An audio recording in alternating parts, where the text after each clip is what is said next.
Hi welcome back to Hasini Rachapodi. నేనండి మీ హాసిని రాచపొడిని. ఈరోజు మనము ఎంతో టేస్టీగా ఉండే తోటకూర పప్పును ఎలా తయారు చేయాలో చూద్దాం.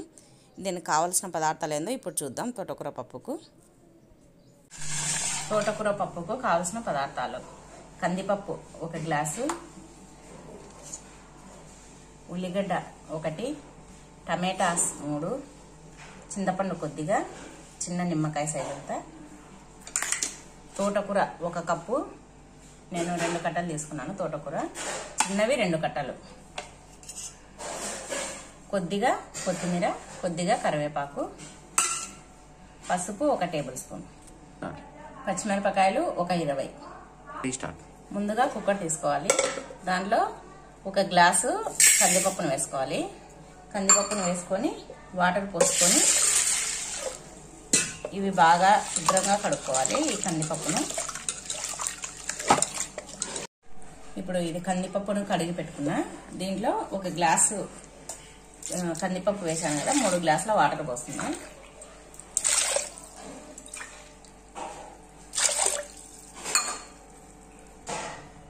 దీంట్లో కడిగి పెట్టుకున్న తోటకూర, ఈ తోటకూర అంతా శుభ్రంగా కడుక్కొని వేసుకోవాలి. దీంట్లోనే కడిగి పెట్టుకున్న కొత్తిమీర, కడిగి పెట్టుకున్న కరివేపాకు,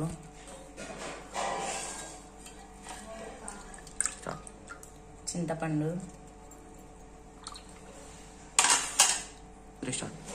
పచ్చిమిరపకాయలు, కడిగి పెట్టుకున్న పచ్చిమిరపకాయలు, వీటిని కొంచెం ఇలా తుంచి వేసాను.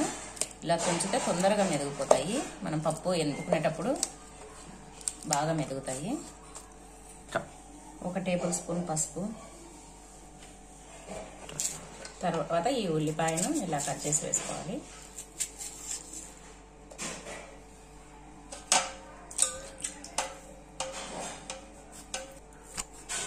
అలాగే ఈ టమాటాలను కూడా ఇలా కట్ చేసుకొని వేసుకోవాలి.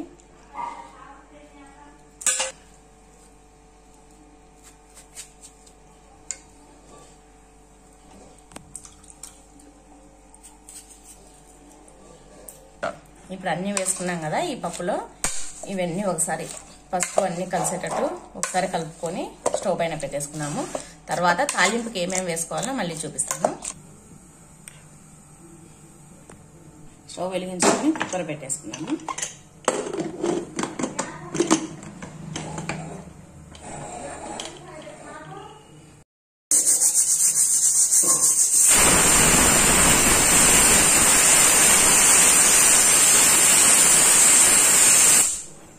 ఫైవ్ విజిల్స్ వచ్చినాయి, ఆపేస్తున్నాను.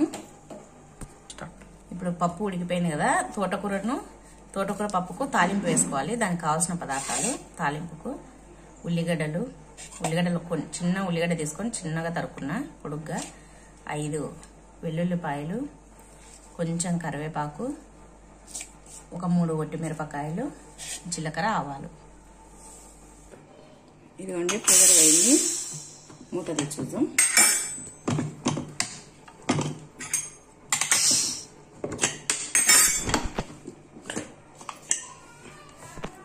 ఇదిగోండి పప్పు ఉడికిపోయింది.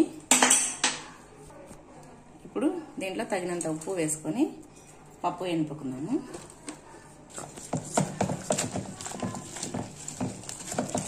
ఇదిగోండి పప్పు ఇలా ఎనుపుకోవాలి. పొగలు వస్తుంది వేడి వేడిగా.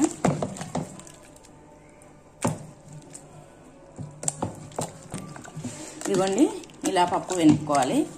ఇప్పుడు తీసేసుకొని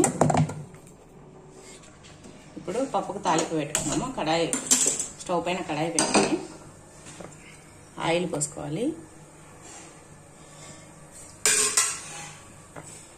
ఇదిగోండి ఆయిల్ హీట్ ఎక్కింది. ఇప్పుడు దీంట్లో జీలకర్ర, ఆవాలు వేసుకోవాలి. ఇవి కొంచెం చిటపట వాడాలి. ఇదిగోండి ఇప్పుడు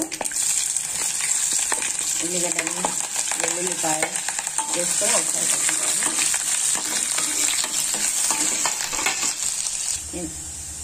ఇప్పుడు కొత్తిమిరపకాయలు, కరివేపాకు వేసి ఇవన్నీ తాలింపు వేగుతుంది.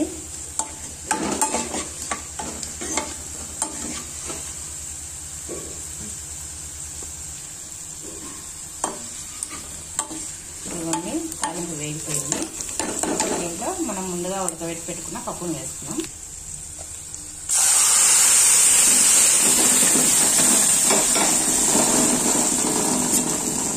ఇవన్నీ పప్పును వేసేసుకొని ఒకసారి బాగా కలుపుకొని స్టవ్ ఆపేసుకుందాం. ఇదిగోండి, ఎంతో టేస్టీగా ఉండే తోటకూర పప్పు రెడీ అయిపోయింది. ఇది రైస్ లేకి, జొన్న రొట్టెలేకి చాలా బాగుంటుంది. నేను చేసే ఈ తోటకూర పప్పు మీకు నచ్చినట్టయితే ప్లీజ్ లైక్ చేయండి, షేర్ చేయండి, సబ్స్క్రైబ్ చేయండి. పక్కనే ఉన్న బెల్ ఐకాన్ క్లిక్ చేయడం మాత్రం మర్చిపోవద్దండి. ఈ వీడియో చూసినందుకు థ్యాంక్ యూ ఫర్ వాచింగ్.